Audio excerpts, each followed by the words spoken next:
Hi, and welcome to On the Road with Bobby Halton. And I've got a special edition right now that I'd like to open up with a statement. One is that as we look back on events, particularly fires, especially fatal fires, where someone died or was killed, we have to be particularly sensitive and we have to be particularly intuitive in how we talk about those events. Lately, a lot of people are looking at other people's fires in almost a judgmental kind of hindsight way, saying if they had done this or they had done that, things might have been different, which in my opinion is absolutely ludicrous. We learn very little from that. What we really learn from is talking openly and honestly with people who were there, or putting ourselves in the position of those firefighters who were making those decisions at the time. And those decisions at the time were perfectly reasonable to them, or they would not have made them. These are firefighters who either suffered tremendous injury or died. And therefore, we cannot, with any degree of common sense, assume that they in fact knew that their actions would lead to those results. We must rather put ourselves into their seats and say, what were they seeing, thinking, or doing that either precluded them from seeing the cues or seeing the hazards that may have finally overcame them, or what made them unable to see them, or what were they thinking was going to be successful. We're very fortunate right now to have Marty Mays with us. And Marty was at one of the most significant fires, I think, in the American Fire Service for two reasons. Marty was at the Precious Faith Tabernacle, which was a fire that happened on February the 15th of 1999, a particularly bad year for the American Fire Service in terms of multiple firefighter line-of-duty deaths. At that particular fire, 3 firefighters died. Larry Collins, right? Brian Collins, I'm sorry. Brian Collins, Dean Sanders. Philip Dean. I'm going to get them all wrong. And Gary Sanders. Correct. So, which is interesting. I mean, 11 years later, you still remember their names. A little jumbled up for me. I didn't know them like you do. They were your friends. They were your fellow firefighters, men that you came to work with that day or you worked in the town with who didn't get to go home. Little bit of background about the fire.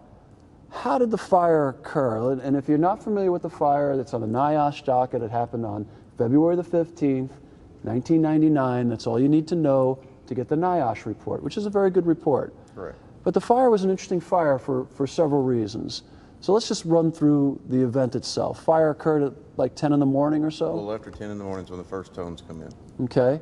And then it started as a shed fire. That's what it was reported as from 2 different dispatchers. We're getting it from 2 different 911 callers. Okay, so as I remember, it was a water department employee and a law enforcement officer, both called in. Did the pastor of the church also call it in? I don't know that to be a fact. I've heard that. Okay. Yeah. So multiple people call it in. How many departments responded, Marty? Well, the first alarm assignment from our city was three cities responding, which was 2 engines and a ladder from 3 different cities. And then the second caller had called a different dispatcher from across the street, and that also put 2 additional cities on the first alarm assignment en route as well. Now, Brian was from your town. Brian and Philip. And Phil Dean. And Gary Sanders was from Sampson Park. Which is all on our first alarm assignment. Okay. So basically, 4 fire departments respond? It would have been 6 total. 6 total. Saginaw, Lake Worth, River Oaks, Sampson Park, Lake Worth. I already said Lake Worth, and Mountain? Westworth Village. And Mountain, wasn't there a mountain? Eagle Mountain. Thank you. Eagle Mountain. See? Eagle Mountain. I'm not so old. Yeah. So it's fascinating. 6 departments, they arrive. Tell us, just run through real cursory, and a tremendous response. 2 minutes within the receipt of alarm, units are on scene. Correct. 2 units arrive kind of simultaneously. Truck 2 to engine 210? Yeah, I think engine 10 and engine 13 from our city were arriving almost at the same time. Almost simultaneous. What do these firefighters encounter when they get to the church? Not having been on the scene during that time period, I can't speak specifically other than what I've been told and what I've heard from that time period, but I heard that they experienced light smoke and then saw no visible signs of fire on the exterior of the structure at that time, and made entry through the front door to try to find the seat of the fire, which they believe to be in the back of the building. And they advance hand lines, and an 1 3/4 inch goes in, a primary off of 210. They pull a backup also to go in, which comes up a little bit short because they'd read one cross lay was a 200, one was a 150. Right. So they end up stretching a 3rd line, and subsequent to that, they're getting reports of light smoke, heat higher, but not pushing them to the floor or anything. Then we have a void space opened up, ceiling tile are pulled, and a catastrophic failure of a truss void, which what turned out to be a well-involved truss void. Correct. Fairly accurate as you guys recall it. And as I understand it, yes, sir. As that truss void collapses, then how long had they been on scene? My understanding is less than 10 minutes. Yeah, according to the radio, it's 8 minutes. 8 minutes. So 10 minutes total elapsed time, 8 minutes, catastrophic failure of the entire roof assembly just over the church itself. Now there's another building off to the rear, as I recall, which is a assembly area. Correct. Where they meet, a meeting area. So over the church itself, there's this tremendous collapse. 9 firefighters at that time were inside, as I recall. 9 firefighters were inside, several were on the roof. Several were on the roof. Now, as I recall, only one goes through, one is pulled out. Correct. Okay. Very spectacular picture of that. Yeah, excellent picture of it. But Belinda Hart was a photographer at the time and did a great job of getting a great chronology of what happened there. So we have the 9 firefighters inside. I think one of the things I think is important for people to learn is that we may have had a 9 firefighter fatality there had they had regular chairs like what we're sitting on, but there were real wooden church pews in there, as I recall, correct? So that created almost a void, if you will, where some of these firefighters were able to escape and find the exits and get out. Unfortunately, 3 firefighters didn't and tragically lost their lives in that collapse. So that's the scenario, and it's interesting to me. Folks are great at what we call Monday morning quarterbacking. We've heard a lot of it. Right, and the worse the loss, the greater the quarterbacking. I think Charleston's a prime example of that. But more interesting to me is that, when you think about the conditions they saw, light smoke, nothing really indicating to them that there was anything of imminent danger or tremendous risk. They go in to make an aggressive interior attack with 2 lines, seems very reasonable, and a sudden and catastrophic collapse happens in a void space.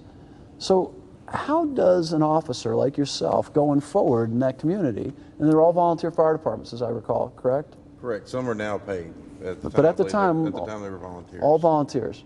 And people should understand that Brian Collins was a Fort Worth firefighter. Yes, sir. And so was Philip Dean. Okay. So two career guys, and not young or inexperienced guys either. Guys with some miles under their belts. Correct. Yeah, and very well respected, very very good firefighters. So this is not a folks first day on the job kind of thing. These are guys with some real gravitas in the industry. So how do you recover from that? And what's going on now? What would you like to say? This is 10 years later. This February will be 10 years. Yes, sir. What's different in River Oaks today? What would you say is different for you all as a department, as a community, even with your neighbors? What did you learn? Where are you going? What would you like people to know 10 years later? Well, I think, after the initial shock of any catastrophic loss like that, there was a lot of devastation, in Fort Worth, in River Oaks specifically, and Sampson Park as well, as they lost one. And I think that took a while for us to process and work through like it would anybody. But I think going forward, there was a big pendulum swing within the local fire service that we saw training. And there was a lot of blanket rules made from the Monday morning quarterbacking that went on, and maybe not inappropriate at the time. But as we started to push forward, years down the line, those rules became inappropriate for us. We had to move beyond the death of our firefighters and not leaving them behind, because we certainly don't. But we have to use what we learned in that as a tool now to move forward as a fire department. Some of the things that came about that were good and positive was the accountability system that we now use. We know exactly where our firefighters are on the ground, the enhanced communications. As you know, Les Stevens and Roger Shaw put on a wonderful presentation. Sure do. Over this. They've done it at FDIC dozens of times. We always welcome it. And from the critiquing that they've done was one of the most positive that I've seen in the fire service about a post-incident correction. But I think emotionally what we had to do was take the ability to move forward as firefighters and still do the job the next day. And when we got back in service, it was kind of interesting. We went back in service a few weeks after the funerals, I think within a week after the funeral we went back in service. We went back in service at 1. At 1:07, we toned down on a structure fire. First call back in service, right back out the door on the job. And I think that was probably, in my opinion, it was the best and most cathartic thing for me to do. And I think I learned from that. At the time, I was just a firefighter in the department, not a captain. And I think I learned from that was the best thing for me to do, was to go back to work. And I think that's what any firefighter should do in any of these circumstances. Move forward with the knowledge of what happened. I think we pull ceiling a lot more early and often now than we used to. And I think that kind of spread across the United States very quickly after this fire. But I think for me now, in charge of training, I try to use the incident as a way to not increase paranoia, just to increase an awareness of what the job can be. But I think that pendulum now has kind of swung back, where we're bringing a little more into balance now, that the fire service doesn't have to be paranoid about being inside these fires. We just need to be aware and better educated. And we use this as our tool to promote better education.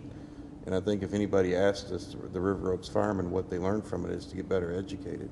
Not that Philip and Brian weren't. They were some of the most highly educated firemen at the time. And it's like you said, I think they consistently made the best decisions of the knowledge they had at the time. Right. But I think we have to learn from that we need our knowledge to be better every day.